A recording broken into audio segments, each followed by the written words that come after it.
اعوذ باللہ من الشیطان الرجیم بسم اللہ الرحمن الرحیم ان الذین یشترون بعہد اللہ وایمانہم ثمنا قلیلا اولئک لا خلاق لهم فی الآخرہ ولا يكلمهم الله ولا ينظر إليهم يوم القيامة ولا يزكيهم ولهم عذاب أليم صدق الله مولانا العظيم۔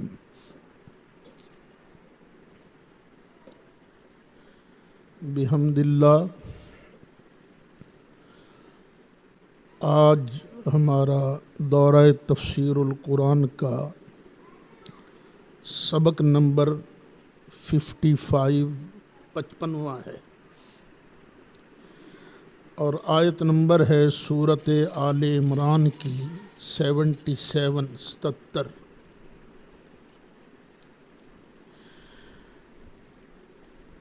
آج بھی بعض لوگوں کی عادت ہوتی ہے جب وہ سودا بیچنے لگتے ہیں تو کہہ دیتے ہیں اللہ دی قسم ہے مینوں اے سودا کر اینے چ پیا ہے۔ یہ کوئی طریقہ آج کا نہیں ہے، یہودی بھی اسی طرح کیا کرتے تھے۔ اللہ تعالیٰ نے ان کو سمجھانے کے لیے ارشاد فرمایا ان الذین یشترون، بے شک وہ لوگ جو خریدتے ہیں بعہد اللہ، اللہ کے عہد، اللہ کے اقرار کے بدلے، وایمانہم اور اپنی قسموں کے بدلے میں خریدتے ہیں کیا؟ ثمنا قلیلا، تھوڑی سی رقم، ذلیل رقم جو لیتے ہیں اللہ کی قسم کو ڈھال بنا کر۔ اولئک لا خلاق لہم فی الآخرہ،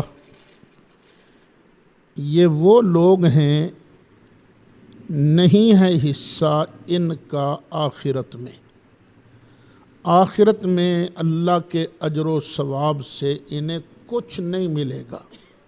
کیوں؟ حالانکہ انہوں نے اللہ کا نام لیا ہے، اللہ کے نام کی قسم کھائی ہے، اللہ گواہ کہا ہے، اللہ کا نام لینے کے باوجود ان کو قیامت میں اللہ کی نعمتوں کا کوئی حصہ نہیں ملے گا، کیونکہ انہوں نے اللہ کے نام کو مس یوز کیا ہے، اللہ کے نام کا غلط استعمال کیا ہے۔ یہاں سے مسئلہ یہ بھی معلوم ہوا کہ کوئی ضروری نہیں جو اللہ کا نام لیتا ہو، دین کا نام لیتا ہو، اس کو آخرت میں کچھ حصہ بھی ملے، یہ کوئی ضروری نہیں ہے۔ حصہ آخرت کی نعمتوں کا اس کو ملے گا جو اخلاص سے نیت کے ساتھ اللہ کا نام لیتا ہے، دین آگے پہنچاتا ہے۔ ولا یکلمہم اللہ، اور اللہ ان سے کلام نہیں فرمائے گا۔ یہ مطلب نہیں ہے کہ کوئی گل بھی نہیں کرے گا، یہ مطلب نہیں۔ ایک ہوتا ہے پیار سے کلام کرنا اور ایک ہوتا ہے جھڑکیاں دینا، اللہ ان سے پیار سے کلام نہیں کرے گا۔ ولا ينظر الیہم، اور نہ ہی ان کی طرف دیکھے گا۔ اللہ دیکھ تو ہر وقت ہر چیز کو رہا ہے نا، یہاں بھی مطلب کیا ہے کہ وَلَا يَنظُرُ إِلَيْهِمْ، اللہ ان کی طرف پیار سے نہیں دیکھے گا یوم القیامہ، قیامت کے دن، ولا یزکیہم، اور نہ ہی ان کو اللہ پاک کرے گا۔ اور کئی لوگ ہوں گے گناہ گار ہوں گے، کافروں کی بات نہیں، گناہ گار ہوں گے، اللہ ان کو پاک کر دے گا، لیکن یہ لوگ جو ہیں نا ان کو اللہ پاک نہیں کرے گا۔ وَلَهُمْ عَذَابٌ أَلِيمٌ، اور ان کے لیے دردناک عذاب ہے۔ وَإِنَّ مِنْهُمْ لَفَرِيقًا يَلْوُونَ أَلْسِنَتَهُمْ بِالْكِتَابِ لِتَحْسَبُوهُ مِنَ الْكِتَابِ، اور بے شک ان لوگوں میں سے، ان یہودیوں میں سے ایک گروپ ایسا ہے، یلوون السنتہم بالکتاب، جو مروڑتے ہیں اپنی زبانوں کو کتاب کے لیے،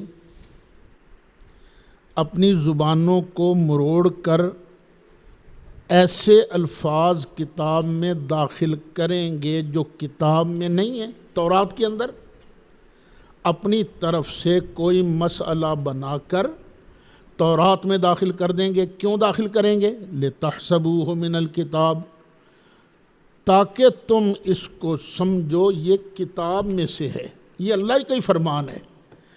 کئی لوگوں کی عادت ہوتی ہے نا، وہ اللہ نے فرمایا، کتنے فرمایا آپ دیکھیں نا، اور بیچاروں کو پتہ ہوتا نہیں ہے، لوگ سمجھتے ہیں یہ قرآن کی بات سنا رہا ہے۔ اللہ فرماتا ہے وَمَا هُوَ مِنَ الْكِتَابِ، حالانکہ یہ جو انہوں نے توڑ مروڑ کر اپنی زبان کو پڑھا ہے نا کتاب اللہ سے، یہ کتاب اللہ نہیں ہے۔ وَيَقُولُونَ هُوَ مِنْ عِنْدِ اللَّهِ، اور وہ کہتے ہیں یہ اللہ کی طرف سے ہے۔ وَمَا هُوَ مِنْ عِنْدِ اللَّهِ، اور حقیقت یہ ہے کہ یہ اللہ کی طرف سے نہیں ہے۔ وَيَقُولُونَ عَلَى اللَّهِ الْكَذِبَ، یہ اللہ پر جھوٹ بولتے ہیں۔ وَهُمْ يَعْلَمُونَ، اور یہ جانتے بوجھتے، جان بوجھ کر اللہ پر جھوٹ بولتے ہیں۔ تو جو حضرات مبلغین ہیں، دین کا کام کرنے والے ہیں، ان پر لازم یہ ہے کہ جس مسئلے کا انہیں علم نہ ہو صاف صاف کہہ دیں ہمیں نہیں پتہ۔ یہ نہ کہیں کہ اللہ نے یہ کہا ہے، پتہ ہی نہیں تمہیں تو کیوں کہتے ہو تم یہ اللہ نے کہا ہے؟ کوئی ایسی بات جو اللہ نے نہیں کہی، نبی کریم علیہ السلام نے نہیں کہی، وہ اللہ رسول کی طرف منسوب کرنا انتہائی گھناؤنا جرم ہے۔ یہودی بھی آتے تھے سرکار کے پاس، عیسائی بھی آتے تھے۔ نبی کریم علیہ السلام نے فرمایا تم یہ کیا عیسیٰ علیہ السلام کو رب بنائے بیٹھے ہو؟ انہوں نے کہا جی یہ تو ہمیں جناب عیسیٰ نے حکم دیا ہے کہ میری عبادت کرو، میں تمہارا معبود ہوں۔ اب ان کی تردید کے لیے یہ آیتیں نازل ہوئیں، ما کان لبشر، کسی بشر کے لیے یہ جائز نہیں،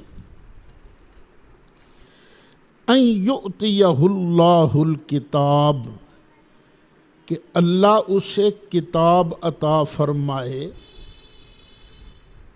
والحکمہ، اور حکم عطا فرمائے، والنبوۃ، اور نبوت عطا فرمائے۔ جس بشر کو اللہ تعالیٰ کتاب عطا فرمائے، حکم فیصلہ کرنے کی طاقت عطا فرمائے، اور پیغمبری عطا فرمائے، اس بشر کے لیے یہ جائز نہیں۔ کیا جائز نہیں؟ ثم یقول للناس، پھر وہ نبوت ملنے کے بعد لوگوں سے کہے، کونو عباد لی، اور میرے عبد بن جاؤ، میری عبادت کرو۔ کسی نبی کے لیے جائز نہیں کہ نبوت ملنے کے بعد اللہ کی عبادت کی بجائے اپنی عبادت کی تعلیم دے۔ کونو عباد لی، کہ بن جاؤ میرے بندے بن جاؤ، میری عبادت کرو، من دون اللہ، اللہ کے مقابلہ میں۔ یہ کوئی نبی ایسے نہیں کرتا۔ ولیکن، لیکن وہ کیا کہتا ہے جس کو نبوت ملتی؟ کہتا کونو ربانیین، اوے رب والے بن جاؤ، رب والے۔ ربانیین اصل میں یہ لفظ رب کی طرف منسوب ہے، ربی، رب والا، مدنی مدینے والا، مکی مکے والا، تو ربی رب والا۔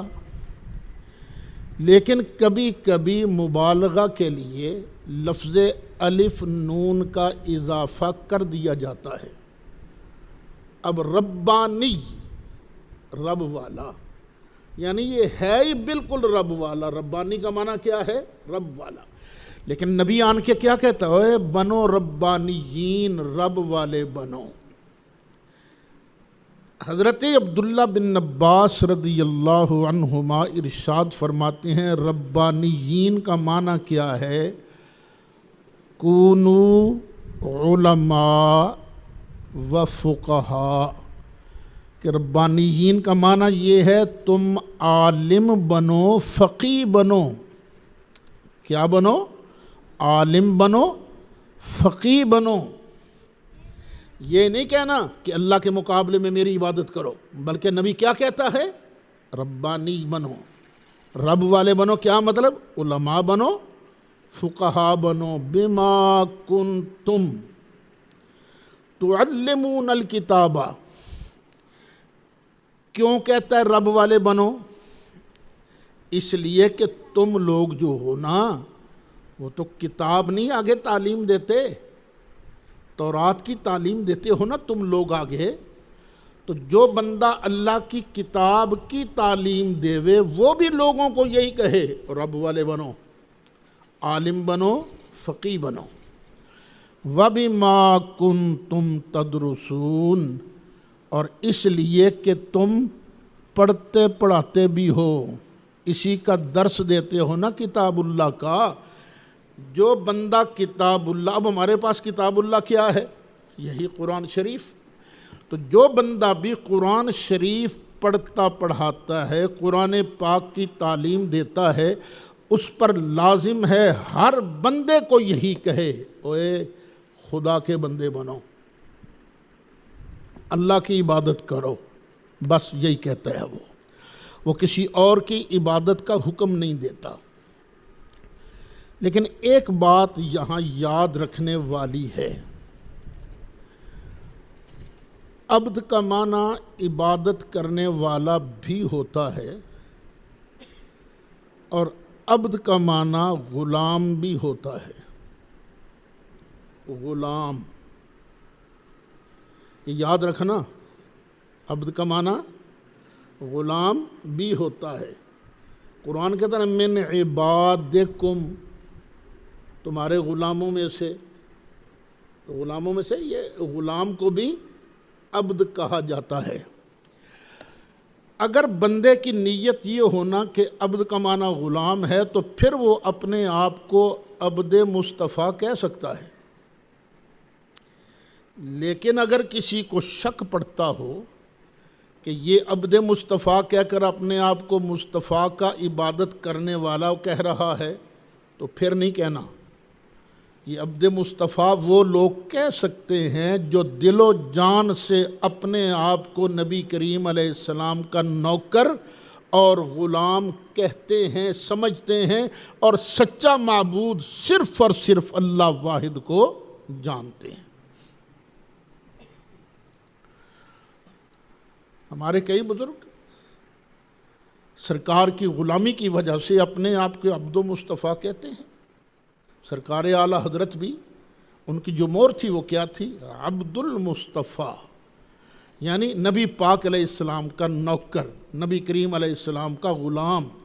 یہ آیت ذہن میں رکھ کے نا پھر بات کو پورا سمجھنے کی کوشش کرنی ہے، وگرنہ کئی لوگ تمہیں گمراہ کریں گے، تم جی اپنے آپ کو عبد المصطفیٰ کیوں کہتے ہو؟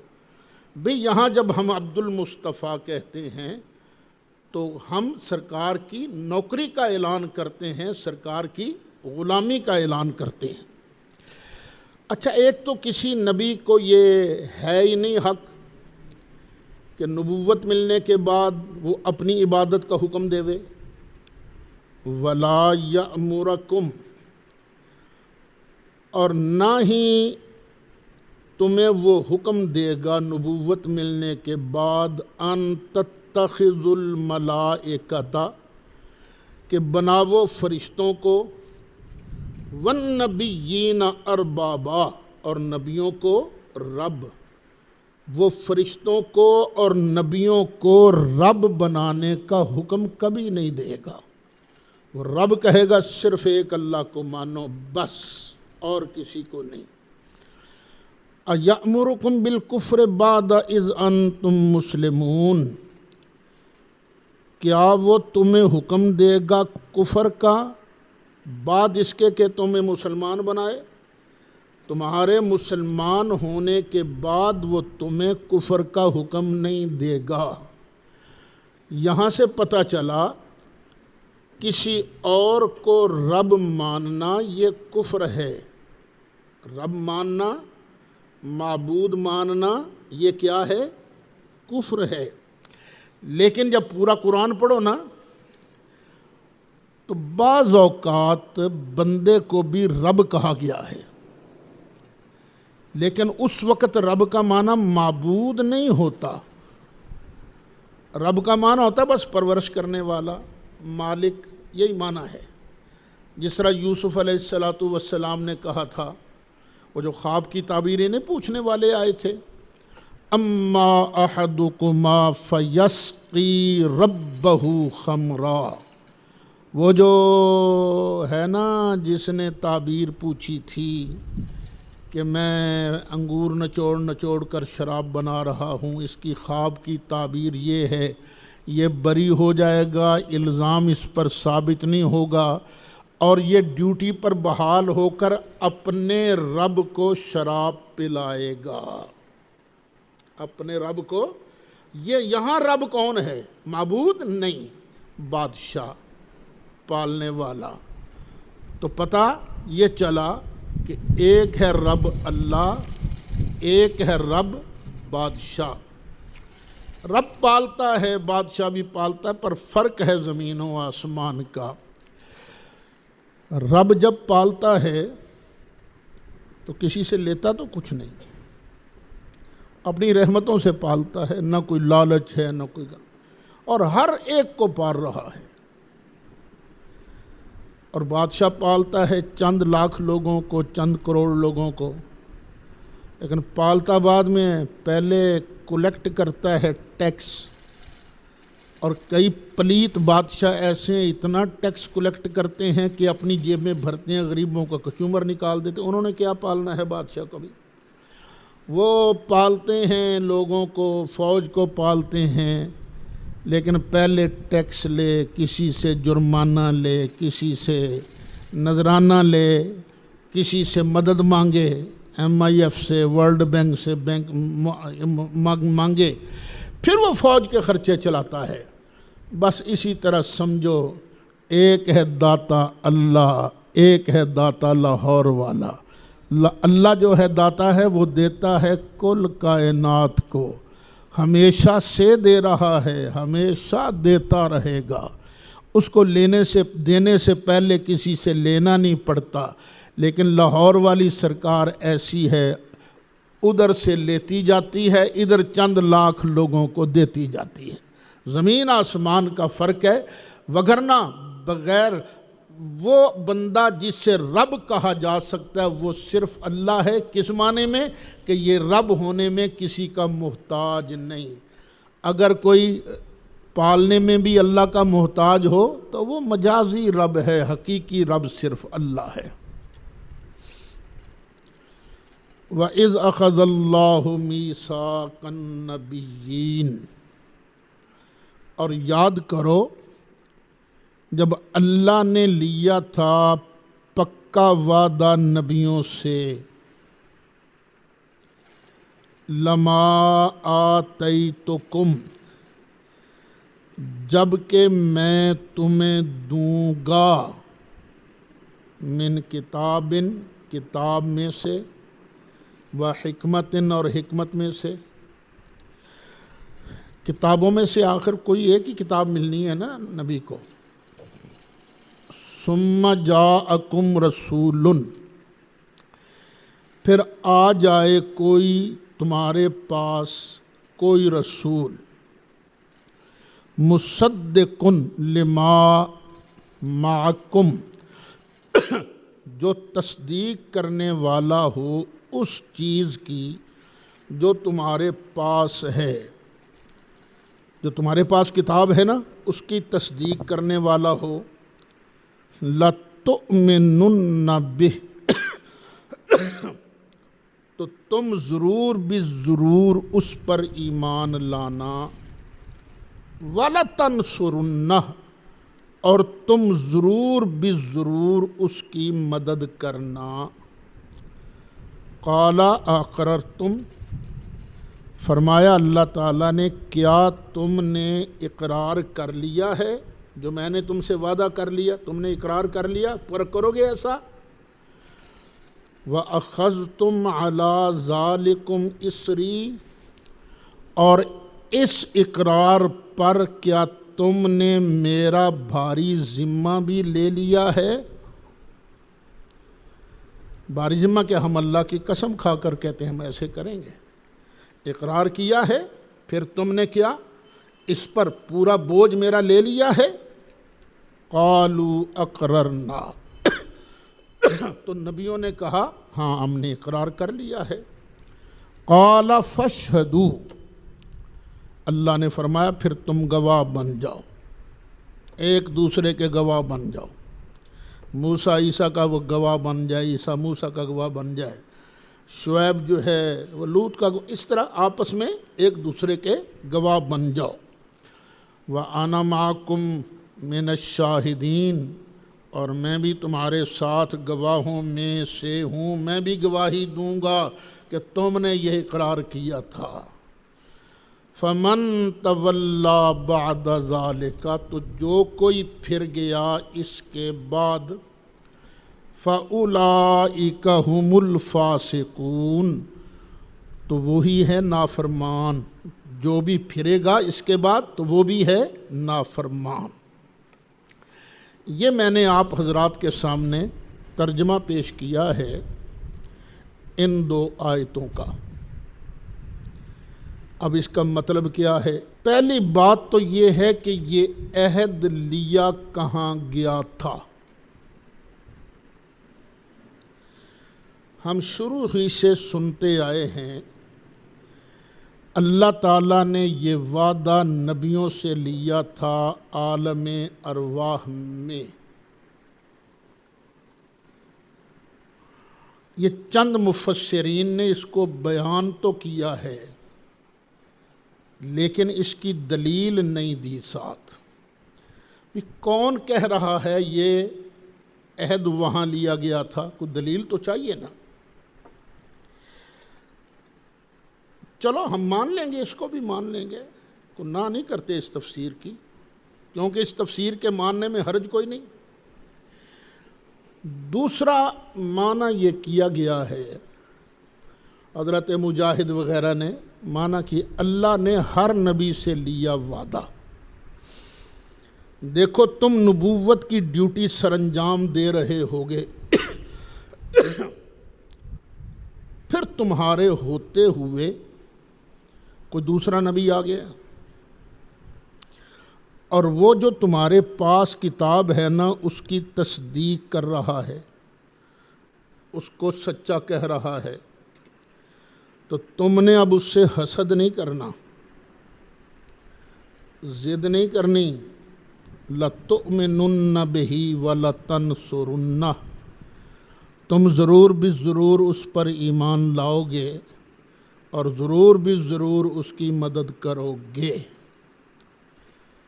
کیونکہ ہم نے بھی دیکھ لیا ہے نا،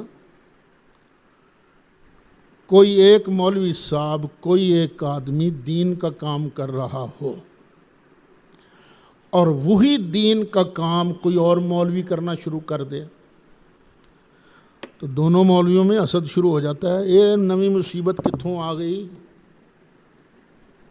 پہلے تو ساڈا ہی ڈنکا بجدا سی نا، ہن اے نال اے کتھوں شریک آ گیا۔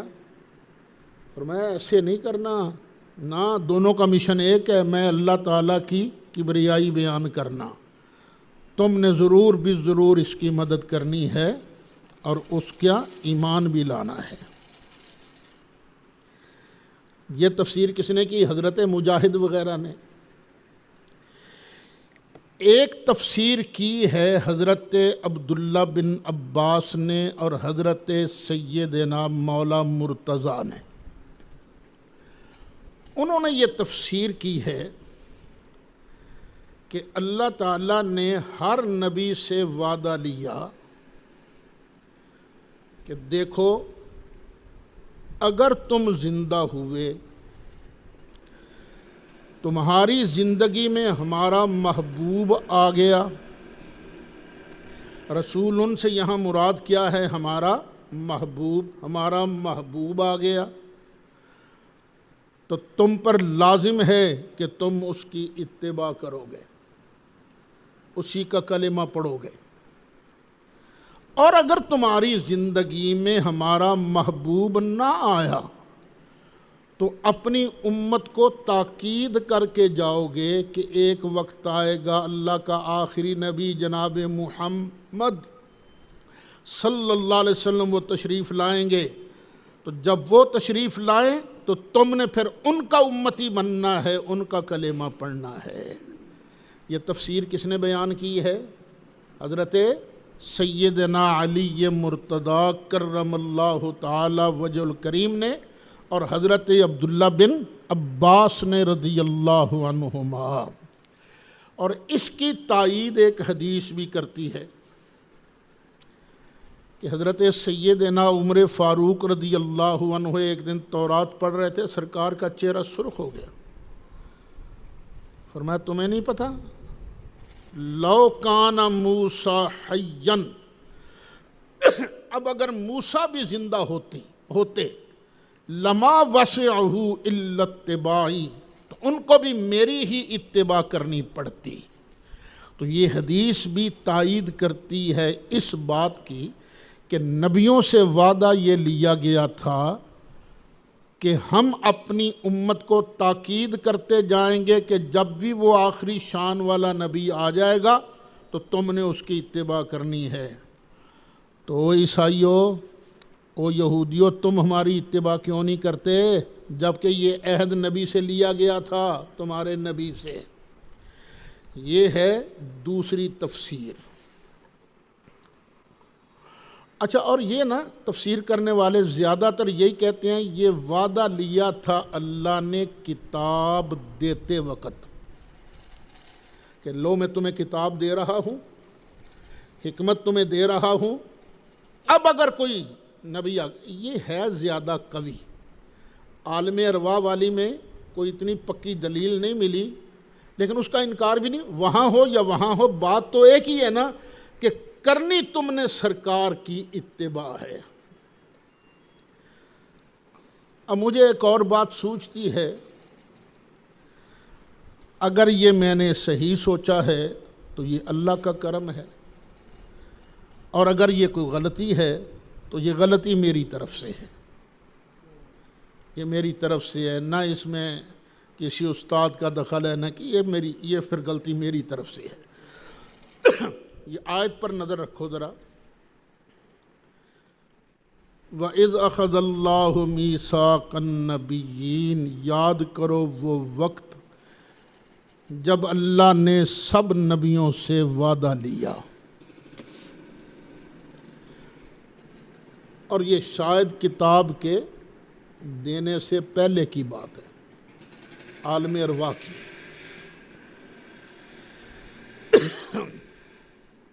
لما آتیتکم من کتاب و حکمہ، ایک وقت آئے گا میں تمہیں کتاب بھی دوں گا، حکمت بھی دوں گا۔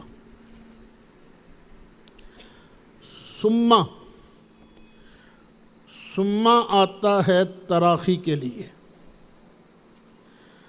ثم کا مطلب ہے پہلی چیزیں پہلے، اب ثم کے بعد جو چیز آئے گی وہ بعد میں۔ اللہ سب نبیوں کو کہہ رہا ہے تمہیں میں دوں گا پہلے کتاب، حکمت، پھر تم سب کے آخر میں جاءکم رسول، میرا شان والا رسول آ جائے گا۔ جب میرا شان والا رسول آ جائے گا لَتُؤْمِنُنَّ بِهِ، تو تم نے ضرور بالضرور ان پر ایمان لانا ہے، ان کا کلمہ پڑھنا ہے۔ وَلَتَنْصُرُنَّ، اور ان کی تم نے ضرور بالضرور مدد کرنی ہے۔ وعدہ کون لے رہا ہے؟ اللہ۔ کس سے وعدہ لے رہا ہے؟ نبیوں سے۔ اور وعدہ کیا ہے؟ تمہارے ہوتے ہوئے میرا نبی آئے گا؟ نہیں، تم سب کے بعد، تم سب کے آخر میں میرا شان والا نبی آئے گا۔ کسی نبی نے یہ نہیں کہا کہ رب العالمین ہم تو اس وقت قبر میں ہوں گے، ہمیں کیا پتہ چلے گا تیرا نبی آ گیا کہ نہیں آ گیا، ہم اس پر ایمان کیسے لائیں گے، اس کی مدد کیسے کریں گے؟ یہ کسی نے نہیں کہا۔ پتہ کیا چلا؟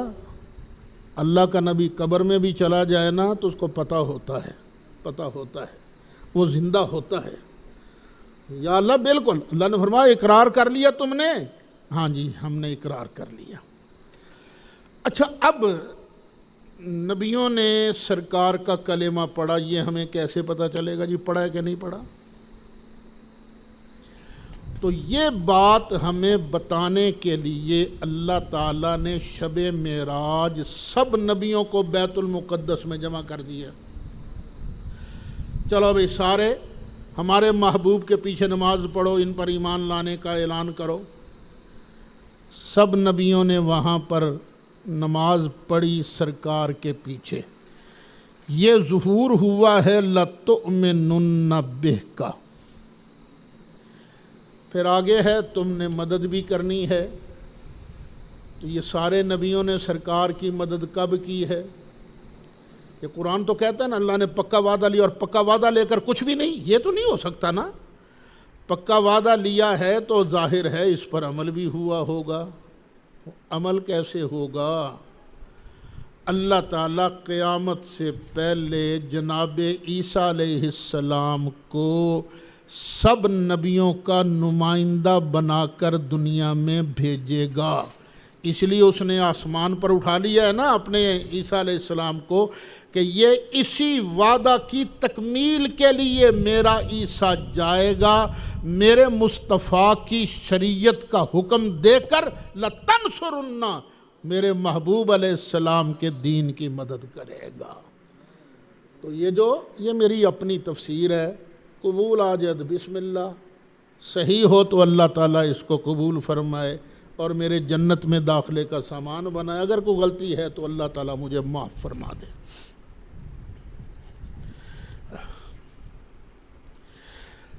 اب یہ فرمایا تھا نا کہ تم نے اپنی امت کو بھی یہ پیغام دیتے جانا ہے۔ فَمَن تَوَلَّى بَعْدَ ذَلِكَ،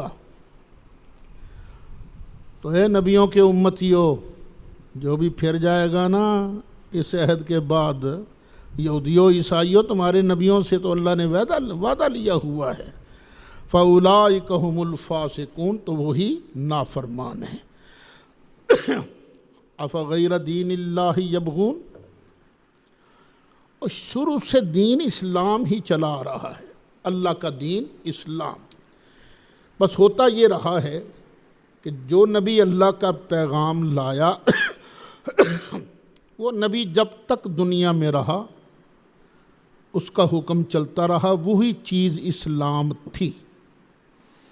اس نبی کے بعد جب دوسرا نبی آ گیا، اب اس نے جو حکم دیا اب وہ چیز اسلام ٹھہری۔ تیسرا نبی آ گیا بعد میں، اب اگر اس نے کوئی آرڈر میں چینجنگ کی، کوئی حکم دیا تو وہ چیز اسلام بنی۔ ہے اصل میں کیا؟ اسلام، اللہ کا دین۔ افغیر دین اللہ یبغون، اے یہودیو عیسائیو، کیا تم اللہ کے دین کے علاوہ کوئی اور دین چاہتے ہو؟ پہلے دین تھا کون سا؟ جناب موسیٰ والا، وہ تشریف لے گئے، چلتے چلتے زمانہ آ گیا جناب عیسیٰ والا، تو اب اسلام کون سا دین بن گیا؟ جناب عیسیٰ والا۔ اب جناب عیسیٰ کے 600 سال کے بعد ہمارے آقا تشریف لے آئے، تو اب اللہ کا دین کیا ہے؟ نبی کریم علیہ السلام والا ہے۔ کیا تم اللہ کے دین کے علاوہ کوئی اور دین چاہتے ہو؟ سنو، وَلَهُ أَسْلَمَ مَنْ فِي السَّمَاوَاتِ وَالْأَرْضِ، اسی کے حضور گردن جھکائے ہوئے ہیں جو بھی آسمانوں میں ہیں، جو بھی زمین میں ہیں، سب نے اللہ کی بارگاہ میں گردن جھکائی ہوئی ہے، طوعاً خوش ہو کر، وکرہا اور مجبور ہو کر، سب نے اللہ کی بارگاہ میں گردن جھکائی ہے، سب اللہ کو ہی اپنا حاکم مانتے ہیں۔ خوش ہو کر الحمدللہ ہم مسلمان مانتے ہیں۔ کافر خواہ اللہ کا منکر ہے لیکن مجبور ہو کر مانتا تو اسی کو ہی ہے نا، چلتی تو اسی کی ہے۔ اللہ تعالیٰ اجازت دیتا ہے تو یوں سارے لاتے ہیں نا، جب تک ادھر سے حکم ہے سانس لے سکتے ہو، جب ادھر کا حکم ختم ہو گیا تو سانس بھی فنش۔ کوئی خوشی سے مانے یا مجبوری سے مانے، ماننا تو اسی کو ہے نا، ایک تفسیر۔ دوسری، اللہ تعالیٰ نے ایک عہد لیا تھا ساری روحوں سے، اور ساری روحوں کو اکٹھا کر کے فرمایا تھا الستو بربکم، کیوں بھائی میں تہاڈا رب ہاں کہ نہیں؟ قالوا بلا، سب نے کہا کیوں نہیں یا اللہ تو ہمارا رب ہے۔ مومنوں نے بھی کہا تو ہمارا رب ہے، کافروں نے بھی کہا تو ہمارا رب ہے، کیوں نہیں یا اللہ واقعی تو ہمارا رب ہے۔ مومنوں نے خوشی سے کہا اور کافروں نے مجبوری سے کہا۔ وَلَهُ أَسْلَمَ مَنْ فِي السَّمَاوَاتِ وَمَنْ فِي الْأَرْضِ طَوْعًا وَكَرْهًا۔ اچھا، یہاں امام باقر رضی اللہ عنہ، وہ یہ آیت دوسری ہے، وَإِذْ أَخَذْنَا مِيثَاقَكَ، کس طرح آیت ہے؟ جب ہم نے تجھ سے عہد لیا، پھر نوح سے عہد لیا، وَالنَّبِيِّينَ مِن بَعْدِكَ، اور تیرے بعد جو نبی آئے ان سب سے عہد لیا۔ تو پوچھا گیا جی نبی کریم علیہ السلام آئے تو سب سے آخر میں ہیں، نبوت کا تاج تو اللہ نے سب سے آخر میں پہنایا، تو یہاں ذکر پہلے کیوں کیا؟ تو امام محمد باقر فرماتے ہیں یہاں ذکر پہلے اس لیے ہوا ہے کہ بلا سب سے پہلے وہاں نبی کریم علیہ السلام نے کہی تھی، سرکار نے وہاں سب سے پہلے بلا کہی تھی۔ اس کا مطلب کیا تھا کہ اس وقت بھی روحوں کی تخلیق کے وقت سرکار عارف باللہ تھے۔ سرکار نے خوشی سے کہا تھا نا سارے نبی عارف باللہ تھے، تو سرکار کو اللہ کی معرفت تھی، لیکن بعد میں معرفت بڑھتی گئی۔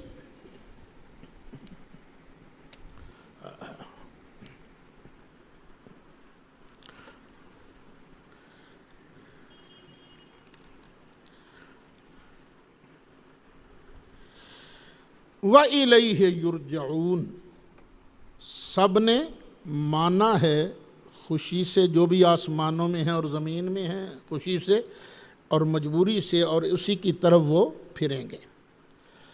قُلْ آمَنَّا بِاللَّهِ، فرما دیجئے کہ ہم ایمان لائے اللہ پر، وَمَا أُنزِلَ عَلَيْنَا، اور اس پر جو ہم پر نازل کیا گیا، وما انزل علی ابراہیم، اور اس پر بھی ہم ایمان لائے جو ابراہیم پر نازل کیا گیا، و اسماعیل، اور اسماعیل پر بھی نازل کیا گیا، و اسحاق، اور اسحاق پر، و یعقوب، اور یعقوب پر، والاسباط، اور ان کے بیٹوں، یعقوب کے بیٹوں کی طرف نازل کیا گیا، وما اوتی موسیٰ و عیسیٰ، اور جو کچھ دیا گیا موسیٰ کو اور عیسیٰ کو ہم نے اس کو بھی مانا۔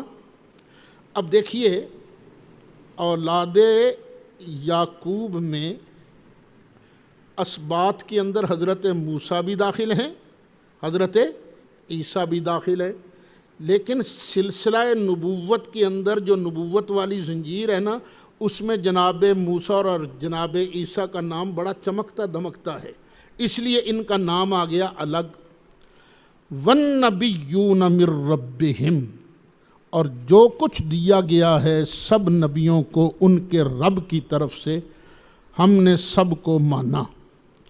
لا نفرق بین احد منہم، ہم ان میں سے کسی میں فرق نہیں کرتے کہ اس کو مانیں گے اس کو نہیں مانیں گے، یہ آیتیں پیچھے بھی گزر چکی ہیں۔ وَنَحْنُ لَهُ مُسْلِمُونَ، اور ہم تو صرف اللہ کی بارگاہ میں سر جھکانے والے، مانیں گے سب نبیوں کو لیکن عبادت کس کی کریں گے؟ صرف اور صرف اللہ وحدہ لا شریک کی۔ لا نفرق بین احد من رسلہ، پیچھے بھی گزرا ہے نا، یعنی نفس نبوت میں ہم نبیوں میں فرق نہیں کریں گے لیکن درجات میں فرق ہے۔ تلک الرسل فضلنا بعضهم علی بعض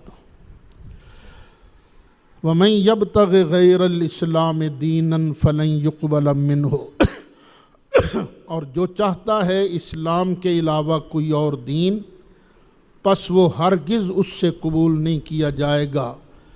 وَهُوَ فِي الْآخِرَةِ مِنَ الْخَاسِرِينَ، اور وہ آخرت میں گھاٹا پانے والوں میں سے ہوگا۔ اسلام ہے کیا؟ جو میں مصطفیٰ کہہ رہا ہوں، جو میں کہہ رہا ہوں نا، بس یہی اسلام ہے۔ جو اب اسلام کے علاوہ کچھ اور چاہے گا نا وہ قبول نہیں کیا جائے گا۔ کیف یہد اللہ قوما کفروا بعد ایمانہم، یہودیو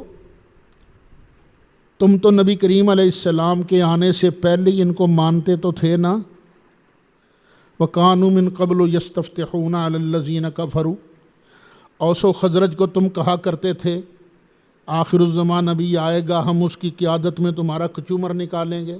تم پہلے ایمان تو لائے تھے نا، لیکن کیف یہد اللہ قوما، کیسے ہدایت کرے گا اللہ اس قوم کو، کافروا جنہوں نے کفر کیا، بعد ایمانہم اپنے ایمان کے بعد، وشاہدوا اور گواہی دے چکے تھے کس بات کی؟ ان الرسول حق، یہ جو آنے والا رسول ہے نا یہ سچا ہے۔ وجاءہم بالبینات، اور اس ٹولے کے پاس کھلی کھلی نشانیاں لے کر آئے تھے سرکار۔ جب سرکار آ گئے، ایماندار پہلے تھے، یہ ایمان لاتے تھے سرکار پر، بعد میں انکار کر دیا، اب اللہ کیسے ان کو ہدایت دے گا؟ واللہ لا یہدی القوم الظالمین، اور اللہ تعالیٰ ظالم لوگوں کو ہدایت نہیں دیتا ہے۔ اور یہ بھی بیان کیا گیا ہے کہ کچھ لوگ مرتد ہو گئے تھے، مرتد ہو کر مدینہ شریف سے مکہ شریف چلے گئے تھے، پھر ان میں دو واپس آ گئے تھے، تو یہ آیتیں ان کے بارے میں ہیں۔ اولئک جزاؤہم ان علیہم لعنت اللہ والملائکۃ والناس اجمعین، یہی لوگ ہیں کہ ان کا بدلہ یہ ہے کہ بے شک ان پر اللہ کی لعنت ہو اور فرشتوں کی اور سب لوگوں کی، خالدین فیہا، اس میں ہمیشہ ہمیشہ رہیں گے، لا یخفف عنہم العذاب، ان سے عذاب ہلکا نہیں کیا جائے گا۔ ولا ہم ینظرون، اور نہ ہی انہیں مہلت دی جائے گی، الا الذین تابوا، ہاں اللہ ان کو ہدایت دے گا مگر وہ لوگ جنہوں نے توبہ کر لی، من بعد ذالک، اس کے بعد، واصلحوا، اور انہوں نے اپنے آپ کو سنبھال لیا، سنوار لیا اپنے آپ کو، فإن اللہ غفور الرحیم، پس بے شک اللہ تعالیٰ بخشنے والا ہے، مہربان ہے۔ ان الذین کفروا بعد ایمانہم، بے شک وہ لوگ جنہوں نے کفر کیا اپنے ایمان کے بعد، ایمان لے آئے پھر منکر ہو گئے، ثم ازدادوا کفرا، پھر بڑھتے گئے کفر کے اندر، جوں جوں آیتیں اترتی گئیں سرکار کی شان بڑھتی گئی تو وہ جلتے گئے، کفر میں بڑھتے گئے، لن تقبل توبتہم، ہرگز ان کی توبہ قبول نہیں کی جائے گی، وَأُولَئِكَ هُمُ الضَّالُّونَ، اور یہی لوگ ہیں بہکے ہوئے۔ جن لوگوں نے بعد میں اپنی اصلاح کر لی ان کا ذکر پہلے آ گیا، لیکن جنہوں نے اپنی اصلاح نہیں کی اور وہ کفر میں بڑھتے گئے وہ لوگ ہیں گمراہ۔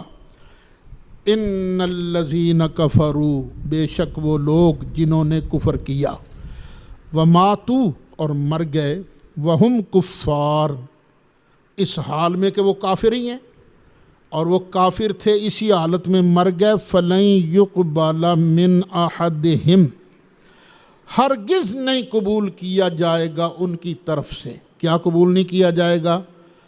ملء الارض ذہبا، پوری روئے زمین جو ہے اس پر سونا بچھا دیا جائے، پوری زمین سونے کی بچھ جائے، بھر جائے، وہ اگر اللہ سے کہنا یا اللہ آ لے لے تے ساڑی جان چھڑ دے، یا اللہ معاف کر دے، اللہ کہتا ہے نہیں قبول کیا جائے گا ان سے زمین کی بھرائی کے برابر سونا، وَلَوِ افْتَدَىٰ بِهِ، اگرچہ وہ اس کا فدیہ ادا کریں کہ یا اللہ ہماری جان خلاص کر دے، مولا یہ لے لے۔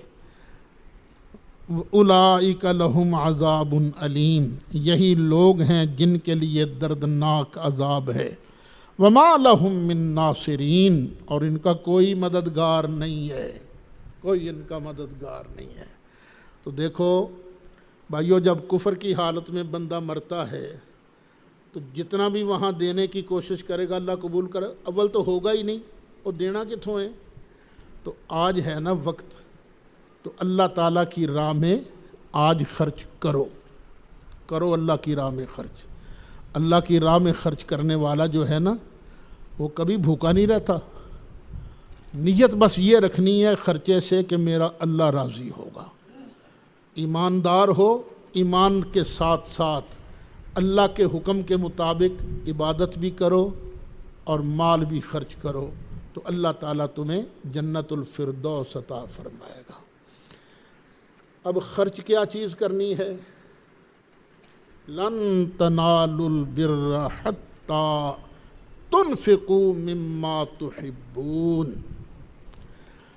وہ جو نیکی کا کمال ہے نا، کمال نیکی کا، ہرگز تم حاصل نہیں کر سکو گے نیکی کا کمال، حتی تنفقوا، جب تک کہ تم خرچ کرو، مما تحبون، جو تمہیں پسند ہے نا اس میں سے، جو مال تمہیں پسند ہے اس میں سے، جب تک تم اللہ کی راہ میں مال خرچ نہیں کرتے تم نیکی کے کمال کو نہیں پہنچ سکتے۔ یہ مسئلہ پیچھے بھی گزرا ہے کہ اللہ کی راہ میں دینا ہے اور ردی چیز نہیں دینی، کون سی چیز دینی ہے؟ اعلیٰ چیز دینی ہے۔ ایک صحابی ہیں جن کا نام ہے حضرت ابو طلحہ رضی اللہ عنہ، انصاری تھے، مسجد نبوی شریف کے پڑوس میں نا بڑا شاندار ان کا باغ تھا، بہت پیارا باغ، زرخیز باغ، اس کا نام تھا بیروحا۔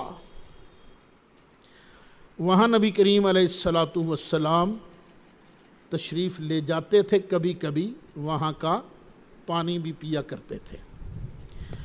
جب یہ آیت کریمہ اتری نا، عرض کرنے لگے آقا اللہ تو فرماتا ہے اپنی سب سے پسندیدہ چیز اللہ کی راہ میں خرچ کرو تو تمہیں تب نیکی کا کمال حاصل کرو گے۔ آقا یہ میرا باغ ہے، سب سے مجھے زیادہ پیارا ہے، آقا میں یہ اللہ کی راہ میں خرچ کرنا چاہتا ہوں جیسے آپ مناسب سمجھیں۔ سرکار بڑے خوش ہوئے، فرمایا اچھا تم ایسے کرو، جو تمہارے قریبی رشتہ دار ہیں، تمہارے کزنز وغیرہ، ان میں تقسیم کر دو۔ تو انہوں نے پھر سرکار کے حکم پر یہ مال اپنی برادری، اپنے کزن کے اندر تقسیم کر دیا۔ یہ ہے لن تنالوا البر حتی تنفقوا مما تحبون۔ امیر المومنین حضرت سیدنا فاروق اعظم رضی اللہ عنہ کے پاس ایک لونڈی تھی جو حضرت عمر فاروق کو بڑی پسند تھی۔ آیت اتری تو انہوں نے کہا اللہ تو کہتا اپنی پیاری چیز میری راہ میں خرچ کرو، تو میں اسی کو آزاد کر دیتا ہوں۔ تو یہ ہے ہمارے بزرگوں نے، ہمارے اسلاف نے اللہ کی راہ میں اپنی محبوب ترین چیزیں خرچ کی ہیں۔ ایک تفسیر اور بھی کی گئی ہے، او یہودیو تم نیکی کا کمال کیسے لے سکتے ہو؟ کیونکہ تمہیں ریاست حکومت سب سے زیادہ پیاری ہے، تو جب تک اس حکومت کو اللہ کی راہ میں دینے کا جذبہ پیدا نہیں ہوتا نا، تم کیسے ایمان لا سکتے ہو؟ پہلے سور کڈو اندروں، لن تنالوا البر حتی تنفقوا مما تحبون۔